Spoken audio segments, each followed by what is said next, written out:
24절 말씀이 지난주일 우리에게 주신 말씀의 핵심이었습니다. 이에 예수께서 제자들에게 이르시되 누구든지 나를 따라오려거든 참 제자의 길, 제자도 우리가 얘기하는 진짜 믿음의 길에 서론에서만 서성거리지 않고 본론으로 들어가기 위해선 첫째, 자기를 부인해야 된다고 그랬어요. 이 자기 부인이 없는 믿음은 아무리 대단한 것 같아도 아직 믿음의 본론에 들어가지 못했어요. 경기장에 들어가지 못했어요. 마라톤 코스에 들어가지 못했어요. 밖에서 몸 푸는 수준이라는 거예요. 우리가 이 믿음의 본론에 들어가야지 믿음의 참맛을 보는데, 그러기 위해서 첫째가 자기 부인. 자기 부인은 쉽게 말씀드려서 욕망이라는 기차에서 이제 뛰어내려야 된다고 말씀드렸어요. 우리는 예수님을 믿었어도 옛 자아가 살아있는 한 썩어질 것, 헛된 구름 잡는 다 아무것도 아니고 우리의 영혼을 죽게 만드는 이 세상의 헛된 욕망의 기차를 타고 계속 달려가고 있어요. 여기서 뛰어내리지 않는 한, 탈출하지 않는 한 자기 부인은 시작되지 않는다고 그랬어요. 그럼 자기 부인은 이 욕망이라는 기차에서만 뛰어내리면 끝이냐? 아니죠. 자기 부인은 다른 말로 하나님에 대한 적극적 긍정이라고 했어요. 자기를 부인하는 건 그만큼 하나님을 적극적으로 긍정하는 거예요. 하나님을 적극적으로 긍정한다는 것은 뭐예요? 내 삶의 주인이 내가 아니라, 한번 따라할까요? 내 삶의 주인이 내가 아니라 하나님이시다. 그렇죠. 하나님이심을 고백하고 하나님을 적극적으로 긍정한다는 것은 내 안에 그 하나님의 통치를 온 마음을 다해 받아들이고 그 말씀대로 살려고 힘쓰는 것, 이것이 자기 부인이라고 그랬어요. 이게 첫째. 그럼 거기 끝이냐? 거기에서 하나님의 제자, 예수의 제자, 참 믿는다는 사람은 한 걸음 더 가는 게 자기 십자가를 지는 일이라고 그랬어요. 이거는 더 어려운 거예요. 자기 십자가는 뭐냐? 예수님께서 아무 죄가 없으시지만 우리의 죄, 나의 죄, 인류의 죄를 대신하여 그 십자가를 지신 것처럼, 우리 진짜 예수님을 믿는 사람은 꼭 내 죄가 아니라 내 이웃의 죄, 내 가족의 죄, 우리 민족의 죄, 인류의 죄도 나의 죄라고 생각하면서 그 죄를 우리가 기도로, 말씀으로, 삶으로 대신 감당할 수 있을 때 이게 진짜 그리스도인이라고 말씀드려요. 이게 바로 자기 십자가를 지는 거예요. 다시 말씀드리면 민족의 죄, 인류의 죄도 네 탓이다, 제 탓이다, 어느 나라 탓이다, 누구 계층 탓이다, 이런 건 그리스도인이 아니라는 거예요. 그리스도인은 그것을 나의 죄로 생각할 때 하나님이 그 민족과 인류를 치료해 주시고, 가정 안에도 우리가 우상 숭배의 더러운 찌꺼기들이 아직 남아가지고 우리가 이해할 수 없는 저주와 죄와 아픔들이 있을 때도 이거는 뭐 어떤 죄야, 누구 탓이야, 무슨 뭐 시어머니 탓이야, 무슨 며느리 탓이야, 무슨 이런 마음을 조금이라도 가져서는 안 된다는 거예요. 우리는 이 가정에 흐르는 이 비극과 이 아픔도 다 나의 죄 때문이라는 마음을 가지고 우리가 10년 20년 기도와 찬송과 말씀으로 하나님 앞에 그 십자가를 지고 나아갈 때 우리 하나님께서 치유의 손을 들어 그 가정도 이 민족도 치유해 주실 줄로 믿습니다. 그리고 오늘 말씀 이제 25절이 오늘 전체 읽은 말씀의 핵심 구절이에요. 누구든지 제 목숨을 구원하고자 하면 잃을 것이요, 누구든지 나를 위하여, 예수님을 위하여 제 목숨을 잃으면 찾으리라. 지금부터 약 400년 전 우리나라 조선은 임진왜란이라는 어마어마한 국난에 빠져 있었어요. 큰 고통, 온 백성이 고통과 도탄에 빠져 있어요. 더 안타까운 건 그렇지요. 그 당시 그러나 정치하는 사람들, 또 임금님은 국민의 안위보다 자기들의 권력 유지, 선조 임금은 이 물려받은 이 왕권 유지, 여기에 너 신경을 쓰시는 바람에 더 백성들은 도탄에 빠져 있어요. 그러나 그때 우리나라에는 이순신 장군이라는 이 뛰어난 이 영웅이 있었던 거예요. 그런데 이 정치 권력을 잡은 사람들과 선조 임금님에게 이 이순신은 너무나 고마우면서 동시에 두려운 존재였어요. 너무 이쁘지만 또 되게 질투나는 존재였던 거예요. 왜냐? 너무 고마워, 전쟁에서 이겨줘서 나라를 지켜주니까. 하지만 또 모든 군사의 힘과 저 백성의 선망을 받고 있고 존경을 받으니 제가 혹시 딴 마음 먹으면 우리 권력 다 뺏기는 거 아니야? 쟤한테 다 가는 거 아니야? 하는 두려움도 있었던 거예요. 또 임금님이 날이고 우리가 다 정승판서보다 더 국민이 존경하고 따르니까 전쟁에서 이겨 고맙지만 동시에 질투하는 마음도 있는 거예요. 이 질투하는 마음도 막 있고 이랬었어요. 그래가지고 이 임금님과 이 수뇌부에서 이순신 장군에게 명령을 내려요. 그 부산 앞바다에 가가지고 일본 하고 싸우라고 이렇게 명령을 내리는데, 그 당시에 해군 참모총장 격이에요. 삼도 수군 통제사였던 이순신 장군이 볼 때 그건 너무 무리한 작전이야. 그래서 그건 너무 무리합니다. 우리에게 너무 위험해서 잘못하면 전멸할 수 있습니다라고 그 명령을 이제 간곡히 거절했다가, 이놈이 임금님의 말을 듣지 않는다고 그래가지고 그걸 잡아들여서 여러분 아시는 것처럼 그 무릎을 뽀개고 온갖 고문을 해가지고 다리를 거의 막 허리를 뽀개는 고문을 하면서 간신히 막 그래도 뜻 있는 사람이 죽이진 말라고 그러니까 죽이지는 못하고 백의종군 해군 참모총장 별넷을 이등병 작대기 하나 붙여가지고 모욕을 줘서 이제 내쫓게 되지요.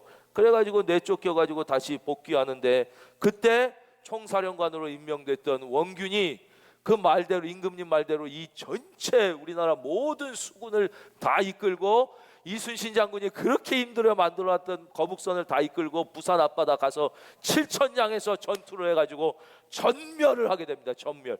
거북선 한 대도 안 남고 다 박살나는 거예요. 전멸하게 된 거예요. 전멸하게 된 거예요. 예.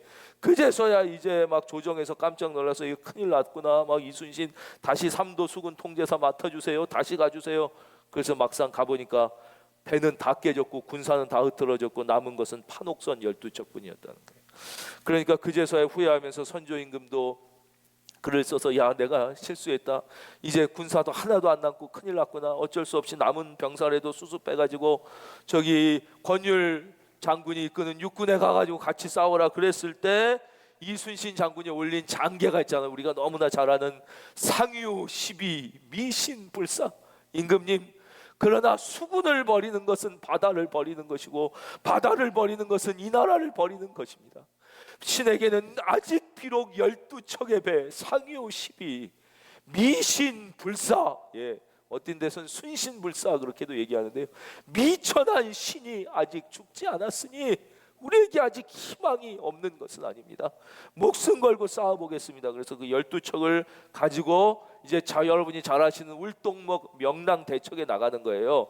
300척이 넘는 이 일본 배와 싸워요. 이것도 막 어느 데는 300척이 넘는다고 그러고 어느 데는 133척이 넘는다고 그러는데, 아주 전문적인 이 연구가들에 의하면 300척이 넘는 배가 왔는데 울돌목이 매우 좁고 이렇게 돼 있는데 그 안까지 들어온 배는 133척이고 나머지는 뒤에서 이제 지원을 하려고 또는 두려워서 이렇게 있었다고 생각해요. 딱 들어와서 거기서 전쟁을 할 때, 그때 난중일기에 놀랍게 오늘이 25절과 똑같은 말씀이 기록되어 있습니다. 이 말씀 드리려고 역사 얘기를 길게, 난중일기에 살펴보면 이순신 장군이 전쟁에 임하기 직전 뭐라고 얘기했느냐, 필사즉생, 죽고자 하면 반드시 살 것이요, 필생즉사, 살고자 하면 반드시 죽을 것이다. 그렇게 써 있어요.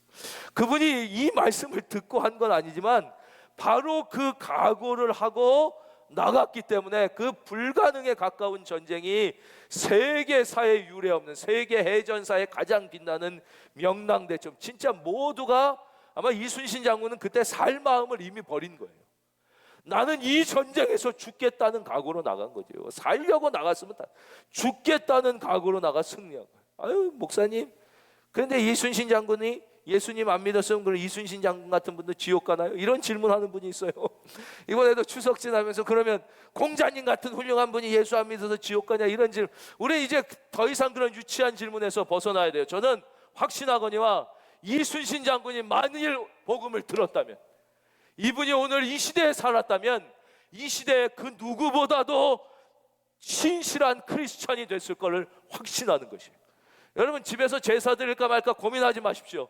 공자같이 훌륭한 분, 진짜 하늘의 영광과 빛을 사모했던 그분이 찬빛이시며 생명이신 예수님이 그 후에 이 땅에 오셨잖아요. 만약에 실제 만나 그 복음을 들었다면요, 추호도 의심할 바 없이 공자 같은 분은 가장 훌륭한 크리스찬이 됐을 게 분명해요. 여러분, 더 이상 그 갈등에서 이제는 벗어나셔서 예수 잘 믿는 참제자 되시기를, 그런 가정 이루시기를 주의 이름으로 축원합니다. 바로 이 말씀이 오늘 이제 이 말씀과 너무 똑같아요. 그러면 25절에 담겨져 있는 그 참뜻이 무엇인가, 이거 오늘 우리가 하나님 주신 말씀 공부하려고 합니다. 누구든지 제 목숨을 구원하고자 하면, 여기서 목숨을 우리가 알아야 돼요.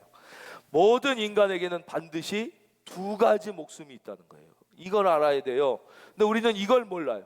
그리고 다 한 가지 목숨만 알아요. 이거는 다 알아요. 이 목숨은 바로 육체 더하기 정신이에요. 이것은 하늘로부터 온 것이 아니라 땅으로부터 온 것이에요. 예, 육으로부터 온 것이에요. 부모님으로부터 온 것이에요. 예, 이것은 육체예요. 이것은 입어야 되고 먹어야 돼요.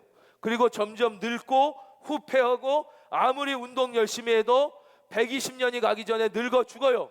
그렇게 오래 사는 것도 사실 별로 없어요. 저는 이제 50인데 저는 지금 부모님이 생존해 가셔서 죄송하지만 과연 제가 70까지 살 수 있을까 그런 생각합니다. 과연 제가 70까지라도 살며 우리 교회를 섬기라고 맡겨주신 그 70까지 우리 교회를 섬길 수만 있어도 그것도 놀라운 기적이라고 생각합니다. 70 못 사는 사람이 너무나 많습니다. 과연 제가 70을 살며 앞으로 남은 20년을 하나님 위해서 이 맡겨준 사명만 감당해도 저는 큰 복 받았다고 생각합니다. 육체는 누구나 목사가 아니라 어떤 성자도 다 썩어요, 늙어요, 죽어요. 이것이 목숨이에요. 근데 이것만 있는 게 아니라 플러스 더하기 정신이에요. 우리가 정신, 사랑하고 그리워하고 좋아하고 느끼고 이 정신도 나이가 들면 희미해져가요. 이 정신도 치매가 올 수도 있어요. 치매가 안 와도 점점 기억력이 쇠퇴하고 정신이 쇠퇴해가는 거예요. 이것도 바로 이 땅에서 온 육신과 같은 더하기로 되어 있는 목숨이기 때문에 이거는 인간만 있는 게 아니라 모든 동물도 다 있어요. 동물도 육체만 있습니까? 개 키워보십시오. 고양이 키워보십시오. 고양이, 개도 그리워하고 좋아하고 싫어하고 느끼고 사랑하는 게 다 있어요. 이거는 인간과 동물이 다 가지고 있는 한 종류의 목숨. 땅에서부터 온 것, 썩어질 것, 늙어지고 후패하는 거예요. 그러나 또 다른 종류의 목숨이 있어요. 우리 겉사람은 후패하나 속사람은 날로 새롭도다. 그래서 이 속사람은 이 육체 더하기 정신의 그게 아니에요. 이것은 바로 하나님이 주신 것이. 이것은 부모로부터 온 것이 아니라 하늘로부터 온 것이고 하나님이 주셨어요. 그래서 하나님이 사람을 창조할 때 흙으로 지으시고 하나님의 영을 우리 안에 주셨어요. 이 생명이 있는지조차 모르고 살아가는 사람이 너무나도 많은 것이에요. 이것이 바로 우리를 영원히 살게 하는 영이라고 불리는 생명이에요. 요한복음 1장 4절, 이 안에 생명이 있었으니, 한번 성경 띄워주시겠어요? 그 안에 생명이 있어. 이거는 예수님 안에 있는 생명, 하나님 안에 있는 생명. 이 생명은 사람들의 빛이라 그랬어요. 이것이 진짜 생명인 것이에요. 이 생명을 깨달은 자만 진짜 생명을 아는 거예요. 영원한 삶이 뭔지 아는 것이에요. 그래서 예수님이 친히 뭐라고 그랬어요? 내가 곧 길이요 진리요 뭐요? 생명이니. 생명. 아니 우리도 다 생명이, 그 생명이 아니라 진짜 생명은 나로부터 온다는 것이에요. 나는 곧 부활이요 생명이니 나를 믿는 자는 죽어도 살겠고 무릇 살아서 나를 믿는 자는 영원히 사는 것. 믿으시면 아멘. 바로 그거예요. 이제 이 말씀의 뜻이 분명해졌죠? 누구든지 제 목숨, 육체 더하기 정신, 썩어지고 후패할 이것을 구원하. 이게 진짜 전부 생명인 줄 알고 그것 더 잘 먹고 잘 입히고 잘 살게 하려고 살면 반드시 영원한 생명을 잃어 그든 죽을 것이요. 누구든지 나를 위하여, 예수 그리스도를 위하여 제 목숨, 이 유한한 100년도 못 사는, 어떨 때는 70, 50도 못 사는 유한한 생명을, 그렇죠? 예수 그리스도를 위하여 아낌없이 바치면, 그 이름이 주와 복음을 위하여 쓰면 그는 영원한 생명을 찾으리라. 이 시간 하나님의 은혜로 예수 믿고 예배드리는 모든 분들, 이 영원한 생명을 찾고 영원한 생명을 살 수 있기를, 겉사람은 후패하나 속사람은 날로 새로워지며 살 수 있기를 주의 이름으로 축원드립니다. 이 다음에 이제 보너스예요. 이제는 편히 들으시면 돼요. 26절, 사람이 만일 온 천하를 얻고도 제 목숨을 잃으면 무엇이 유익하리요? 사람이 무엇을 주고 제 목숨과 바꾸겠느냐? 예, 봐주십시오. 이건 이제 예수님이 25절을 설명해 주시려고 쉽게 설명해 주시려고 이렇게 칠판에 그림을 그리듯이, 저도 저녁 예배 때 이렇게 그림도 그리고 하잖아요. 그렇게 하시는 거예요. 그림을 그려보라는 거예요. 여기 한 사람이 있어. 네가 아주 선망하는 사람을 그려봐. 온 천하를 얻은 사람이에요. 어떤 사람에게는 그게 돈일 수도 있고, 어떤 사람은 권력일 수도 있고, 어떤 사람은 지식일 수 있고, 어떤 사람은 미모일 수도 있고, 뭐 어떤 사람은 인기일 수도 있고, 막 그런 거 있잖아요. 뭐 그런 걸 얻었어. 근데 칵 죽어버렸어. 근데 진짜 생명은 없고 이것만 있다 딱 죽었어. 무슨 소용이 있겠느냐. 우리는 그거 너무 쉽게 그릴 수 있죠. 우리 그런 사람 너무 많이 보죠. 무슨 소용이 있겠느냐. 사람이 무엇을 주고 목숨과 생명이 제일 중요하다. 이 썩어지고 이것만 위해 살다가 해봤자 그 목숨 꽥 죽으면 끝이야. 영원한 생명이 있어. 너에게는 하늘로부터 주어진 그 영이 있어. 그거 위해 살지 않으면 이 땅에서 이루어도 아무것도 아닌 거 내가 지금 그림 그려 보여. 우리가 그냥 언뜻 생각해도 저 그런 분 수도 없이 많이 이 시간 소개해 드릴 수 있고, 여러분도 너무 그게 어리석은 사람이 제일 미련한 게 뭐냐. 이 땅에 이 육체와 정신으로 이루어진 이 순간적 삶을 전부인 줄 알고 거기에 투자하고 살다가 구원 못 받고 죽어 천국 못 가는 것이 얼마나 미련한 것이냐. 그래서 인생은 반드시 두 가지 질문이 있어야 돼요. 하나님의 말씀 27절, 인자가 아버지의 영광으로 그 천사들과 함께 오리니 따라하겠습니다. 그때에 각 사람이 행한 대로 갚으리라. 이게 예수님이 친히 하신 말씀. 무슨 질문이 있어야 되냐. 첫째, 모든 사람은 나는 지금 죽어도 천국 갈 수 있는가. 여기에 대한 분명한 질문과 대답이 있어야 돼요. 여기에 아멘 못하는 사람이 가장 불행한 사람이에요. 가장 불행한 사람. 여기에 아멘 못하는 사람은 가장 늘 두려움에 떨고 있을 수밖에 없는 사람. 나는 지금 죽어도 천국에 갈 수 있을까? 첫째 질문. 두 번째 질문, 각 사람이 행한 대로 갚으리라. 과연 내가 지금 죽는다면, 내가 하나님 앞에 선다면 나는 하나님께서 나의 행함으로 무엇을 나에게 주실 수 있는가? 행한 대로 분명히 갚겠다고 그러죠. 나는 주를 위하여 무엇을 행했는가에 대하여 분명한 답, 이 질문을 가지고 살지 않는 사람의 인생은 어떠냐? 늘 허무해요. 그리고 늘 두려움이 있어요. 이 두 질문에 대한 분명한 대답을 갖지 못하면 늘 모든 게 허무해. 시간이 지날수록 허무해. 나이를 먹을수록 마음이 두려움으로 가득 차는 것이에요. 그러나 이 질문에 대한 분명한 답을 갖고 나는 예수 그리스도로 말미암아 나는 천국에 간다. 나는 부족하지만 그 사람은 옷이 별로 많지 않을지 몰라요. 그래도 늘 행복한 거예요.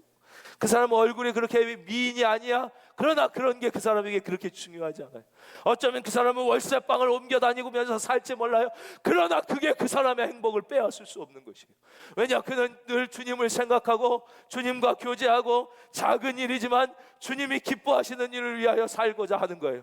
그 사람은 이 비좁은 세상, 이 죄악 많은 사람 가운데 낑겨서 살지만 늘 고개를 들어 하나님을 호흡하며 할렐루야. 그 사람의 기쁨을 그 누구도 빼앗을 수 없는, 그게 잘 사는 것이다. 오늘 이렇게 말씀하시는 거예요. 28절, 진실로 너희에게 이르노니 여기 서 있는 사람 중에 죽기 전에 인자가 그 왕권을 가지고 오는 것을 볼 자들도 있느니라. 이것은 첫째, 사도 요한은 눈으로 주님의 재림을 경험했습니다. 요한계시록에서. 또 이것은 우리가 너무 이 심판을, 인자의 영광을 나중 주님 오신다고 그러더니 2000년이나 이렇게 착각하는 거예요. 각자의 종말이 있어요. 개개인의 종말은 내 이 육체의 생명, 1차 육체 더하기 정신의 생명이 끝나는 거예요. 제가 아까도 말씀드린, 저는 그게 70만 돼도 저는 너무 기쁠 거라고 생각해요. 어떤 분 다 100살 생각하지만 실제 그렇게 사는 분도, 40에 가는 분도 뉴스에 계속 나오는 거예요. 너는 반드시 그때가 멀지 않다. 긴장하라는 말씀을 주님이 28절 주신 거예요. 어떤 부부가 있어요. 어느 목사님이 텔레비에 나와서 해주신 말씀인데, 늘 부부가, 이 부인이 남편한테 그랬대요. 당신은 정말 나를 사랑해요? 그랬대요. 당신 정말 나만 사랑해? 이렇게 늘 물었대요. 그랬더니 그 남편이 난 일편단심 민들레. 나는 당신과 영원히 함께해. 당신만을 사랑해. 그랬다. 그러나 그럴 수 있습니까? 남편이 먼저 죽었어요. 하늘나라 갔어요. 그리고 또 한참 얼마 있다가 이제 여자분도 죽어서 하늘나라 갔어요. 하늘나라 가서 이렇게 천사가 안내하는데 보니까 거기 남자들이 있는데, 이상하게 남자들이 다 가슴에 꽃을 달고 있더라고요. 이렇게 꽃을 달고 있는.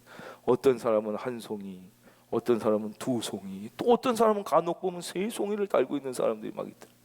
그래서 궁금해갖고 물었다는 거예요. 아니 왜 남자들이 저렇게 가슴에 꽃을 달고 있습니까? 또 어떤 사람은 왜 한 송인데 어떤 사람은 두 송이고 왜 저 사람은 세 송입니까? 그랬더니 그것은 바로 저 남자가 이 땅에서 살 때 사랑했던 여자의 숫자다 그러더라고요. 한 명만을 사랑한 사람은 한 송이, 두 여자를 사랑했던 사람은 두 송이, 세 여자는 세 송이. 그렇게 막 궁금하잖아요. 아니 내 남편은 일편단심 민들레 나만 사랑한다 그러는데 왜 남편이 나를 환영해 주러 안 오나? 막 그랬더니 저기 남편이 문득에서 약간 쭈뼛거리고 있더라는 거예요. 그래서 여보 내가 왔다고. 그러니까 남편이 문을 열고 탁 나오는데 가슴에 안개꽃을 이렇게 한다 말다. 웃기라고 하는 얘기겠죠. 그러나 여러분 남편도 지나가는 것입니다. It came to pass. 이 세상의 모든 것은 다 지나가는 것입니다. 나와 영원히 머물라고 하나님이 주신 건 하나도 없어요. 젊음도 지나가고 아내도 지나가는 것입니다. 자녀도 지나가는 것, 직업도 지나가는 것, 맑은 정신도 다 지나가는 것입니다. 우리와 영원히 저 무덤에서도 하늘나라에서도 나와 지나가지 않고 영원히 함께 하시는 것, 그 한 분은 예수 그리스도 유일하신 한 분이신 줄로 믿습니다. 다 직업도 지나가는 거고 직위도 지나가는 거고 모든 건 다 가족도 지나가려고 하나님이 주시는 거예요. 잠깐 있을 때 이렇게 스쳐 다 조금 오래 지나가는 게 있고 빨리 지나가는 게 있어요. 이 세상 뭐 거기에 의미를 두고 가치를 두고 살면 허무와 헤어짐에 대한 두려움뿐이 없는 거죠. 오늘 주님이 사람이 만일 온 천하를 얻고도 제 목숨을 잃으면 무엇이 유익하리요? 사람이 무엇을 주고 제 목숨과 바꾸겠느냐? 누구든지. 그리고선 25절을 다시 읽어보면 이 뜻이 또 더 명확해지는 25절. 그러니까 이 말씀은 주님이 우리를 얼마나 사랑해서 주셨냐 그 말씀을 26절을 통해 알 수 있겠죠. 우리에게 그 중요한 생명을 주시려고 주신 말씀. 25절 다 함께 읽고 말씀 맺겠습니다. 시작. 누구든지 제 목숨을 구원하고자 하면 잃을 것이요 누구든지 나를 위하여 제 목숨을 잃으면 찾으리라.